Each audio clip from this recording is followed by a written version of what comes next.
बिस्मिल्लाहिर्रहमानिर्रहीम। हम daily news में सुनते हैं कि पाकिस्तान डिफ़ॉल्ट होने जा रहा है, हो गया है, कब होगा, ये हो जाएगा, फ़लाँ हो जाएगा। तो आज हम देखेंगे डिफ़ॉल्ट बेसिकली है क्या, कि पाकिस्तान अगर डिफ़ॉल्ट होता है तो उसके कॉन्सिक्वेंसेस क्या होंगे। तो बेसिकली डिफ़ॉल्ट ये है कि अगर किसी मुल्क के पास इतने ज़्यादा पैसे ना हो, इतनी ज़्यादा कैश ना हो कि जो उस मुल्क के ऊपर जो कर्ज़ा है, जो उसने बाहर के ममालिक से पैसे लिए हैं, उनको वापस ना कर सके, तो इसको बेसिकली कहते हैं कि डिफ़ॉल्ट। कि कोई भी कंट्री जो है वो डिफ़ॉल्ट हो गया है, कि उसके पास इतने पैसे ही नहीं है। तो यही अगर हम किसी आम बंदे से पूछें कि जी इसका डिफ़ॉल्ट अगर कोई मुल्क हो जाए तो उसका आम बंदे को क्या नुकसान होगा, तो आम बंदा कहेगा जी मुल्क में गुर्बत आ जाएगी, पैसा डिवैल्यू हो जाएगा। तो यही अगर हम थोड़े से टेक्निकल बंदे से पूछें जो एनालिसिस कर रहे होते हैं, तो वो कहेंगे जी इससे जो है करंट अकाउंट डेफिसिट जो है वो बढ़ जाएगा, और जो हमारी फॉरेन रिज़र्व्स हैं वो कम हो जाएंगे, हमारी स्टॉक मार्केट बैठ जाएगी।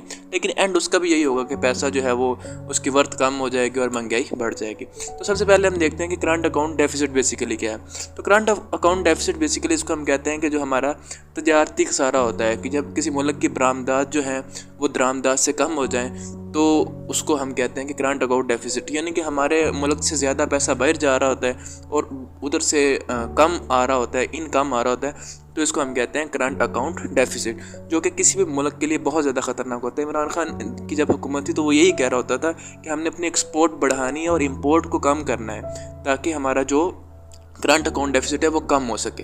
दूसरी चीज़ है फॉरेन रिजर्व्स। तो फॉरेन रिजर्व्स क्या होते हैं कि हर मुल्क के जो, जिस तरह हमारा स्टेट बैंक है, उसके पास जो दूसरे ममालिक से तजारत करने के लिए जो करेंसी होती है, वो कितनी करेंसी उस किसी भी मुल्क के पास मौजूद है। अगर वो करेंसी बहुत ज़्यादा है तो इसका मतलब है कि हम बैनुल अक़वामी तजारत बहुत ज़्यादा कर सकते हैं, यानी एक्सपोर्ट या इम्पोर्ट जो है वो कर सकते हैं।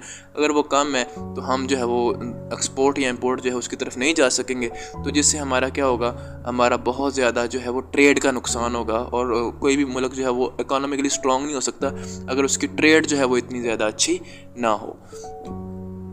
तो जब फॉरेन रिज़र्व के अंदर हमारे पास डॉलर्स जो हैं वो कम हो जाते हैं, तो फिर उस खसारे को पूरा करने के लिए हम क्या करते हैं, दूसरी जो IMF, वर्ल्ड बैंक वगैरह, उनसे क्या करते हैं, लोन लेते हैं, और जिसकी मद में वो हमसे फिर सूद पे लेता है वापस। और जब हम उसको पे नहीं कर पाते तो वो फिर हमारे ऊपर सैंक्शंस अप्लाई कर देता है, जिसकी सूरत में वो कहता है कि जी अपने मुल्क के अंदर टैक्स जो है वो बढ़ाओ, पेट्रोलियम के ऊपर लेवी बढ़ाओ, बिजली के पैसे बढ़ाओ। तो ये इस तरह की चीज़ें वो फिर लगाता है, जिससे महंगाई बढ़ जाती है। अगली चीज़ जो है वो है स्टॉक मार्केट। तो स्टॉक मार्केट क्या होती है, ये वो मार्केट होती है जिसके अंदर बैरून मुल्क की कंपनियां और दूसरी तंजीमें जो हैं वो इस मुल्क के अंदर इन्वेस्ट करती हैं, इस मुल्क के अंदर जो है अपने प्रोजेक्ट लॉन्च करती हैं।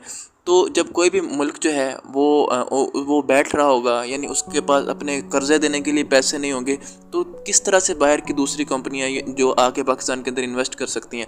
तो फिर पाकिस्तान की जो स्टॉक मार्केट होगी वो भी क्या हो जाएगी, वो भी नीचे गिर जाएगी। जब स्टॉक मार्केट गिरेगी, यानी कि हमारे पास बाहर से लेने के लिए कुछ भी नहीं होगा, हमारे पास डॉलर्स ही नहीं होंगे, हमारे मुल्क में इन्वेस्टमेंट ही नहीं आ रही होगी, तो उसके नतीजे में ये होगा कि हम बाहर से जो इम्पोर्ट करने वाली चीज़ें, जो बेसिक नीड्स की, जिस तरह पेट्रोल हो गया, गैस वगैरह होगी, तो ये भी हम जो है इम्पोर्ट नहीं कर पाएंगे। तो जब ये इम्पोर्ट नहीं कर पाएंगे तो हमारा तो जो सिस्टम है वो बिजली का सारा, वो तो तेल से हम प्रोड्यूस कर रहे हैं, यानी फ्यूल के या कोयले के ऊपर कर रहे हैं। तो अगर यही नहीं होगा तो हमारी तो बिजली गायब हो जाएगी, और अगर बिजली गायब होगी तो फिर हम वापस वही पुराने जो हैं वो पहाड़ों वाले, गारों वाले दौर के अंदर चले जाएंगे। तो इसलिए ये बहुत जो है वो सोचने वाली बात है कि अगर कोई मुल्क डिफ़ॉल्ट करता है तो उसके फिर जो है वो रिपरकशंस क्या होंगे। यहाँ पे एक और चीज़ जो है अगर देखें तो एक और टर्म आती है जिसको हम कहते हैं बजट डेफिसिट कहते हैं, या फिर फिजिकल डेफिसिट। तो जब किसी भी मुल्क की आमदनी कम होती है लेकिन उसके अखराजात बहुत ज़्यादा होते हैं, तो उसको कहते हैं ये फिजिकल डेफिसिट कर गया है, या इसका बजट डेफिसिट जो है इसको कहा जाता है। तो ये कोई भी मुल्क जो है वो इस तरह तरक्की नहीं कर सकता कि उसके अखराजात जो हैं वो बहुत ज़्यादा और उसकी आमदनी बहुत कम हो। तो हमें अपने अखराजात कम करने होंगे और अपनी जो आमदनी है उसको बढ़ाना पड़ेगा, फिर जाके हम जो है बैरूनी कर्जा भी दे सकेंगे। तो अभी तक जो बहुत ज़्यादा कंट्रीज़ जो हैं जो डिफ़ॉल्ट कर गए हैं, यानी कि 147 कंट्रीज़ जो हैं वो डिफ़ॉल्ट कर चुके थे। लेकिन इसका मतलब ये नहीं कि अगर कोई कंट्री जो है उसके रिज़र्व वगैरह हर चीज़ जो कम होती है तो उसके बाद वो ऊपर नहीं आ सकता। हाँ, अगर वो रिफॉर्म्स करता है, अपनी इकॉनमी की जो है वो स्ट्रक्चरल बेस इकॉनमी बनाता है, तो वो डेफिनेटली ऊपर आएगा। लेकिन यहाँ पे एक बात मैं बताता चलूँ कि जब कोई मुल्क डिफ़ॉल्ट की तरफ जाता है तो उस मुल्क की जो उमरा होते हैं, यानी कि जो अमीर लोग होते हैं, उनकी जो लाइफस्टाइल है उसके ऊपर कोई खातर खा फ़र्क नहीं आता। लेकिन जो गरीब तबका होता है ना, वो पिस जाता है, क्योंकि उमरा जो होते हैं वो टिकट कटवाते हैं और बाहर के ममालिक में चले जाते हैं और वहाँ पे मज़े से ज़िंदगी गुजारते हैं, क्योंकि उनके घर वहाँ पे होते हैं। लेकिन जो गरीब आदमी हमारे जैसे होते हैं, जो एक शहर से दूसरे जगह शहर माइग्रेट नहीं कर सकते, वो बिरोने मुल्क किस तरह जाएंगे? तो फिर वो इसी जो जुल्म और जबर और ये जो जितनी भी तंगी की ज़िंदगी जो है वो फिर इधर ही गुजारेंगे। इन्हीं के ऊपर जो टैक्स हैं उनकी भरमार कर दी जाएगी और बेचारे जो है वो इनकी कम आमदनी होते हुए भी इनको बहुत ज़्यादा टैक्स देने पड़ेंगे, तो इनकी ज़िंदगी तंग हो जाएगी, लेकिन इन बेचारों को इधर ही पिसना पड़ेगा। तो इसलिए जो मुल्क डिफ़ॉल्ट होगा तो उसका जो है खमियाजा वो निचले तबके को भुगतना पड़ेगा। हालांकि डिफ़ॉल्ट जो है ऊपर वालों को वजह से हो रहा होता है। अगर मौजूदा पाकिस्तानी कर्जा देखें तो ये जनवरी की रिपोर्ट के मुताबिक तकरीबन 62 ट्रिलियन है, जो कि 274 बिलियन डॉलर बनता है, जो कि हमारे जो बजट है उसका, यानी कि जो हमारा जीडीपी है उसका 97% बनता है।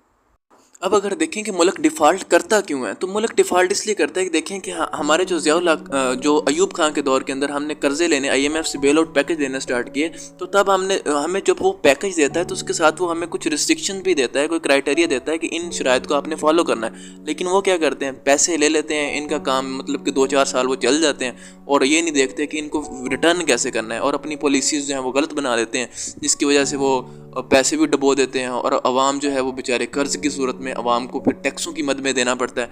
तो सबसे ज़्यादा जो यहाँ पे हमारा बहरान है, जिस चीज़ की ज़रूरत है वो है हमारी जो पॉलिसी मेकर्स हैं उनकी, कि वो ऐसी पॉलिसी को बनाएं कि अगर वो कर्ज़ा लेते हैं तो उसको सही जगह के ऊपर इम्प्लीमेंट करें, ताकि उस कर्ज़े से फ़ायदा पहुँचे और उसको रिटर्न कर दिया जा सके। इसीलिए तो जब कोई मुल्क हमें कर्ज़ा देता है तो वो ये नहीं कहता कि इसको आपने एजुकेशन के ऊपर ख़र्च करना है, क्योंकि एजुकेशन उनको पता है कि इसका पे बैक नहीं होगा। वो कहते हैं कि इसको इस जगह पे खर्च करो जहाँ से आपको इसका रिटर्न में पैसा मिले। तो ये क्या करते हैं, ये अपनी याशी के अंदर करप्शन में सारा कुछ उड़ा देते हैं, तो जिससे मुल्क जो है वो मज़ीद ऊपर लेके जाने के बजाय उसको मज़ीद डुबो देते हैं। और जो हमारी इकोनॉमी इस वक्त बैठी हुई है, इसकी सबसे बड़ी वजह जो है वो किसी भी मुल्क की पॉलिटिकल इंस्टेबिलिटी होती है, कि जब तक किसी मुल्क के अंदर सियासी इस्तेहकाम नहीं आता, वहाँ जो है वो इकोनॉमिकली जो है वो इस्तेहकाम नहीं आ सकता, उसकी इकोनॉमी अच्छी नहीं हो सकती। तो जैसे कि इमरान खान ने कुछ पैकेजेस लिए थे, लेकिन उसकी हुकूमत गिरा दी गई, या वो कहता है कि मैंने तो नहीं लिए, ये पिछली हुकूमतों ने लिए हैं। तो जब अगर उसकी हुकूमत रहती तो हम उससे पूछ सकते थे ना कि आपने इतने पैकेजेस लिए थे तो उसका कहाँ पे इस्तेमाल किया है। अब ये जो पीडीएम आएगी, ये जो लेगी, उसके वो कहेगा जी ये पिछले ने लिए हैं। तो ये सारा इस तरह ही निज़ाम चलता रहेगा और आवाम चक्की के अंदर जुल्म जबर की पिसती रहेगी। Thank you so much.